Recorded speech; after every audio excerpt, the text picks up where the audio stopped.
I find the core of my mental life to be my beliefs. Beliefs about big things, science, society, politics, religion. Beliefs about small things, food, clothes, culture, sports. The things I believe to be true, of course, but why do I believe as I do? Am I being manipulated? Am I captive to belief systems? Do hidden, non-conscious connections transform peripheral, isolated ideas into central, integrated beliefs? Can I explore belief systems, perhaps by explaining how they may change? Say, switching political parties or converting to a new religion. We're all too familiar with the in-your-face arguments offered up by proselytizing political and religious leaders. Are there more subtle ways of affecting belief systems? Could the arts, for example, evoke cognitive and emotional mechanisms that change how we think and what we believe, for the better or for the worse? Can art affect belief systems? I'm Robert Lawrence Kuhn, and Closer to Truth is my journey to find out.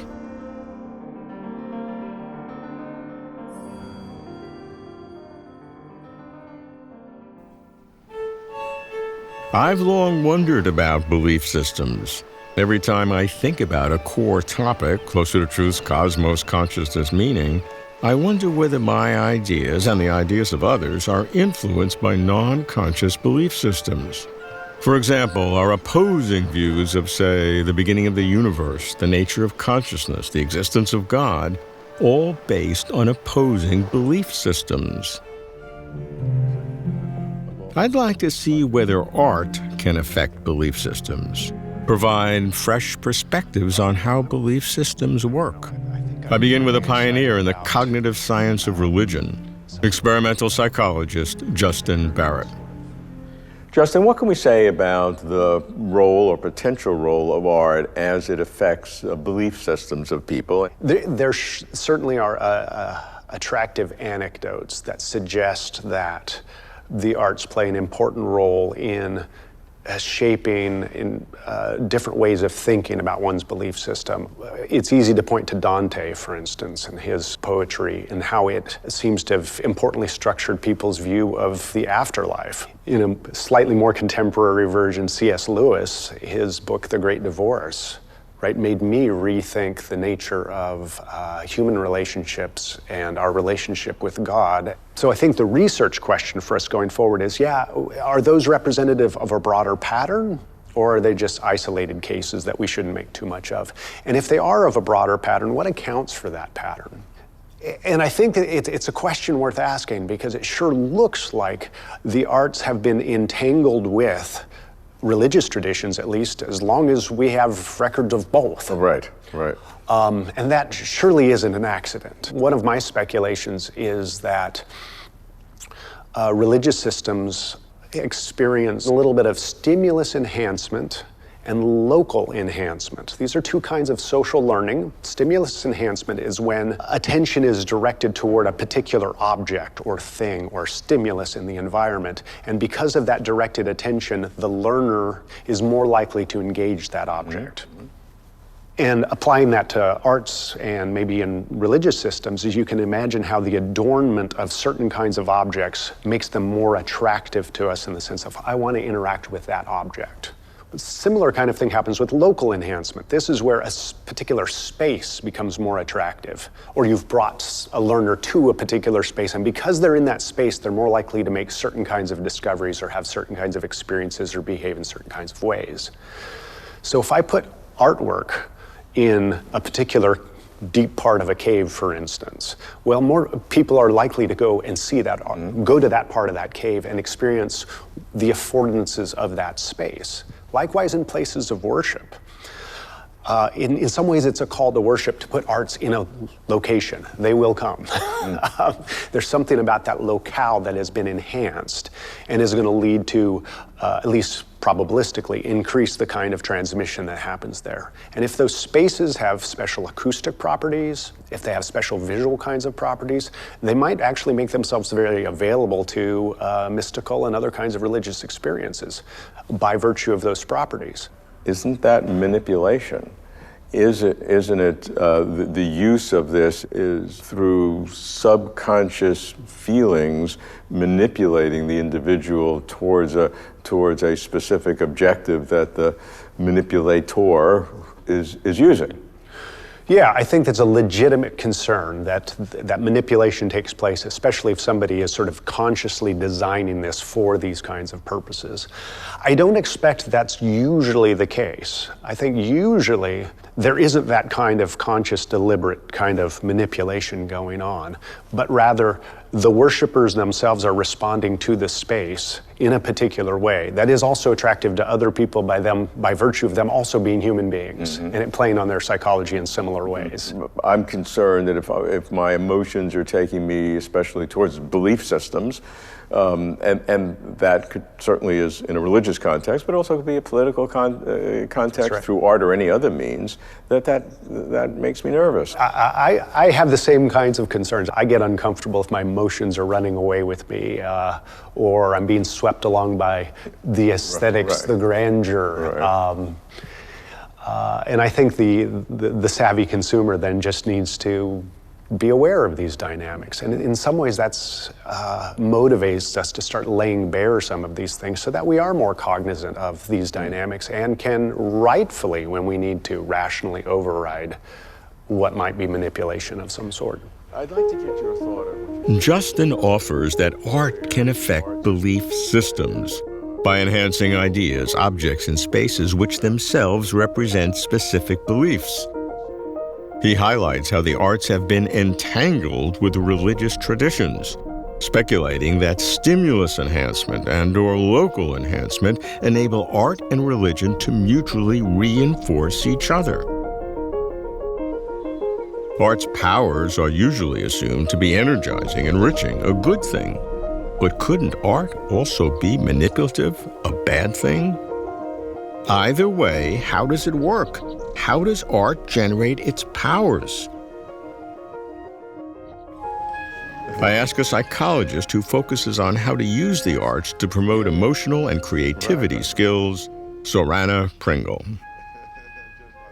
I think art has the potential of affecting our belief systems. Art engages us in ways that other objects oftentimes don't. So we know from experimental studies that engagement with visual art, also with performing arts, strengthens empathy. What is necessary for empathy to happen is that we understand the perspective of another from their standpoint. And through greater empathy, we can enlarge our cognitive system, we can enlarge our world and ways of seeing things. This direct relationship between engagement with art and empathy, is that not limited to a certain kind of art? Because you can have art that's disturbing or repelling or repulsive. Yes, oftentimes things that disgust us and repel us have a moral aspect to them. We may be repelled by the piece of art or what is portrayed in it, but we can strengthen our value system and consider experience of others and injustices in the world, for instance. Can art be used in ways that are manipulative? For example, in propaganda, in corporate advertising? Yes, like other mediums can be used for manipulative purposes, art can too, and we can readily look in the history of art and history of advertising how the two blended. We can see war propaganda posters, and we can see the work of the Workers' Progress Administration in the New Deal that definitely portrayed certain ideas and spread those ideas through the medium of art. So just like art can promote ideas of inclusion and empathy, it can also promote particular ideas of nationalist kind. Sorano locates the power of art to affect belief systems in the capacity of art to engender empathy. The perspective of others expands our world and ways of seeing things. But how robust are the empirical studies? To make the case, 2 steps are needed. First, linking art to empathy, and then empathy to belief systems. I'd assume that art can affect belief systems, but I'd worry that my assumption is based on anecdotal evidence driven by conventional wisdom. How else to seek empirical confirmation? I meet 2 social psychologists who test how causal drivers may change belief systems. An expert on science communication, Marlene Altenmüller, and an expert on the judicial system, Mario Gollwitzer. I think if you would ask lay people on the streets, can art affect belief systems? They would all say, yes, of course they can, right? This is what art is for. But empirically or scientifically speaking, it's a hard question to answer. Is this really the case, or what role does art play? Is art really the causal driver of changes in belief systems? For example, a focus of my research is on science communication, which seems very detached from artistic experiences maybe, but there's really a up-and-coming trend to depict scientific topics in an artistic way. Science museums, for example, use a lot of artists and collaborate with them to make people interested in science, because science has kind of the stereotypical reputation of being boring, for example, and artists are really contrary to this. But here, if you think about how scientific facts might change belief systems, art is really more the facilitator to these changes. And art is not the causal driver, but more something that helps change beliefs. And I think like science communication is only one example, right? For example, you're more interested in like justice research. Do you think art could play a role there? I think so. I mean, people have very specific ideas about what is fair and what is moral. And am I moral? Am I a good person? Also, this is also a belief system. It's a belief system about me. It's a belief system about the world, about other people. And in general, people infer answers to these questions from the news and facts and information they get. They sample information from the population of information they get.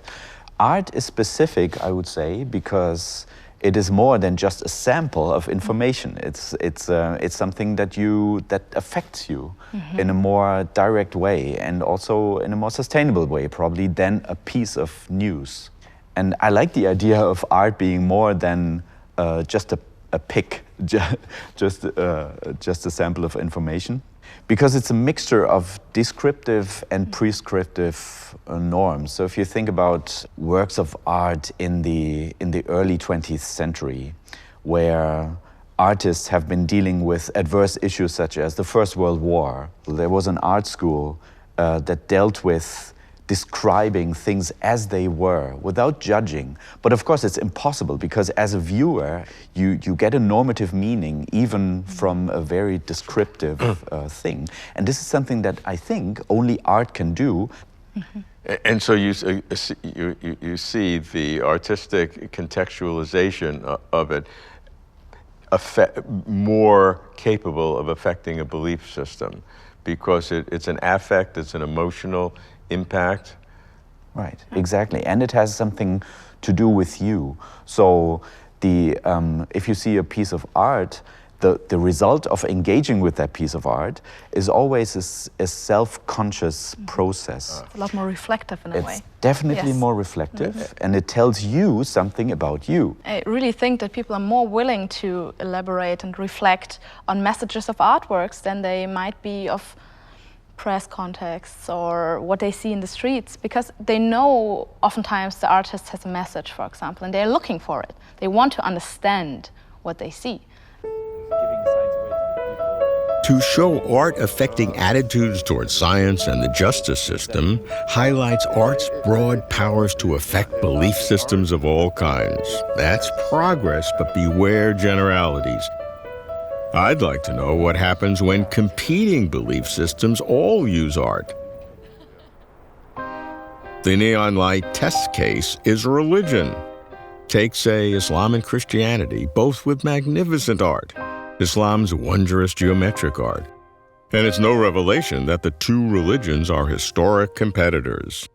I meet an expert in Islamic literary and visual culture who examines how aesthetic cognition expands religious meaning. Jamal, Elias. People's belief systems are constantly evolving. Even when we think about it being reinforced, reinforcement is itself change, because we're not born with belief systems. So in that sense, our experiences through life impact the nature of our belief. And our encounters with art do frame them in very important ways. It's very important actually to think about both within what's identified as one's tradition and in terms of our having experienced the powerful art of a tradition that we don't identify as our own. So for example, yes, when we actually encounter a sacred space belonging to another tradition and it's powerful in a certain way, it can cause us to change. When you actually go into an Islamic space, be it a mosque, be it a tomb, and it does have the extremely intricate forms of calligraphy, what's called arabesque geometrics, which are these very, very complex, seemingly repetitive, but frequently not repetitive forms. When you see geometry and you try and even non-consciously understand geometry, it is a cognitive experience. And you'd be learning from it. But at another level, there's a tremendous amount of moving image and a lot of music, which fills much of the art space, I think, that people experience. That there are ways in which people are constantly reacting to their beliefs change, their beliefs form, they get reinforced on the basis of what they encounter. So because it's so intrinsic to the nature of human mind and how we've evolved that art and religion go together. But there is no way I can see where the art of one religious tradition would affirm that tradition as being closer to truth, pardon the pun, than the others. I have a feeling that some people would argue that their own art is better. And just as every generation thinks that the next generation's music is terrible, in a similar sort of way, different cultures, actually, groups they are reaffirmed in their sense of their superiority by seeing themselves as better than others, but there's no reason it should be that way. And I actually think greater exposure to difference, to other people's art, other people's cultural productions, is actually one of the best ways of getting people to appreciate and build an understanding and a sense of harmony with the other groups without resorting to their existing rational ways of thinking about difference. Belief systems and art are changing constantly, Jamal says, the complex dance between the two enriching both. Moreover, experiencing the art of other traditions facilitates harmony, eliciting positive, visceral emotions that can undermine the negative impact of doctrinal differences and social conflict. As Islamic art affects Islamic belief, how does Christian art affect Christian belief? I ask an expert on Christian visual images and architectural spaces as modes of theological expression, Notre Dame's Robin Jensen. What art does is it presents. It doesn't really instruct. It shows us things. And I think that's something that art does that texts don't do the same way. Art is something that you engage in a different sensory mode, and it prompts a different response. I don't think art is intended to be expository in that way.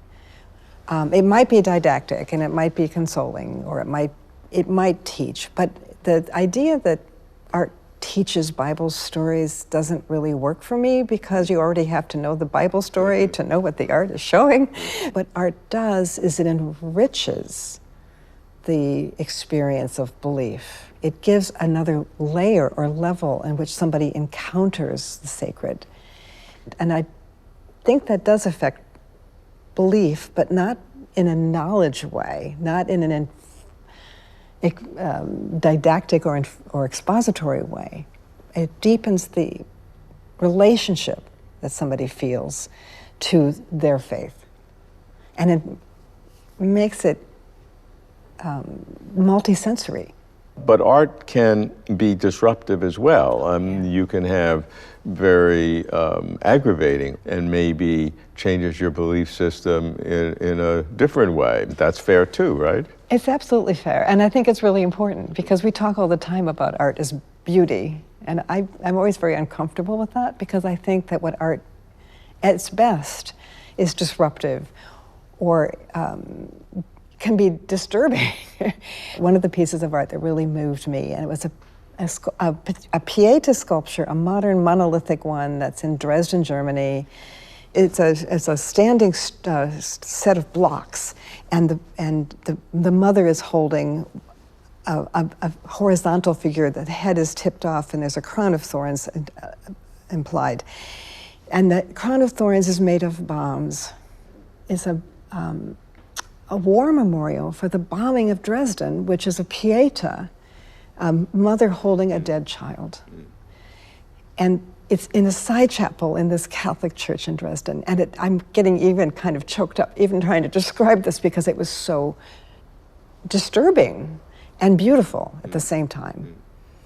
And so art can have that. It can deepen your faith. It also can bring you into the reality of your world and the evil in the world and the sadness in the world. It doesn't have to be something that's always makes you feel better. Art as boosting the experience of belief, a multisensory way, not a knowledge way, to deepen faith. But how does this work psychologically? What I'm missing is the mental mechanism that forms or changes beliefs. I meet an expert on the intersection of aesthetics, language, and mind, the president of the British Society of Aesthetics, Stacie Friend. I ask about her research on open-mindedness in belief formation and change. The project is about the idea that film can affect us imaginatively and with perspective taking, which are often thought to enhance understanding. And our plan is to run some empirical studies that can assess the extent to which film techniques can open the mind in a variety of ways. So we're dividing up the notion of open-mindedness into a bunch of facets. So creativity, cognitive flexibility, the ability to imagine different kinds of scenarios, the idea of being open to new experiences and new evidence. And there exist measures for all of these things. And so we're going to be showing these film clips and films to people to see which kinds of techniques make a difference to these various characteristics of open-mindedness. And then we want to integrate that, because I'm a philosopher, I do the theory side, integrate that into a broader conception of open-mindedness. So in philosophy, open-mindedness is often considered an intellectual virtue, but it's associated with belief formation. So what is the extent to which open-mindedness allows us to form true beliefs or better beliefs? So that's often the subject. But that's really narrow when you think about the potential for new kinds of understanding from art.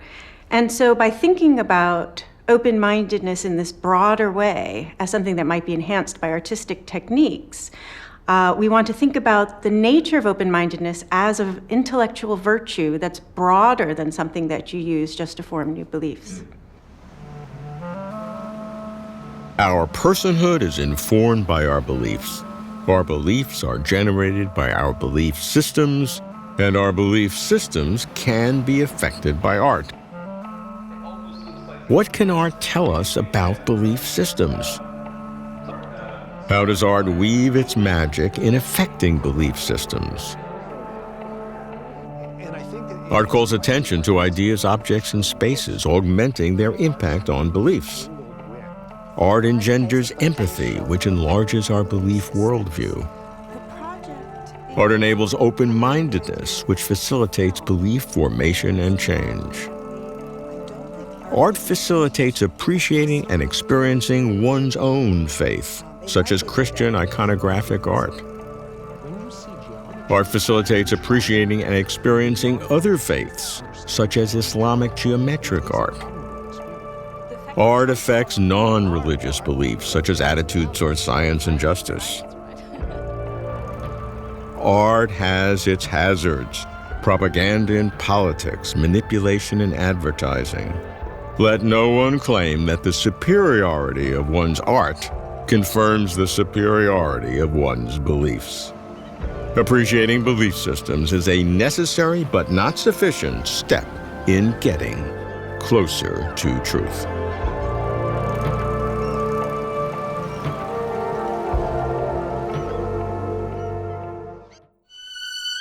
For complete interviews and for further information, please visit closertotruth.com.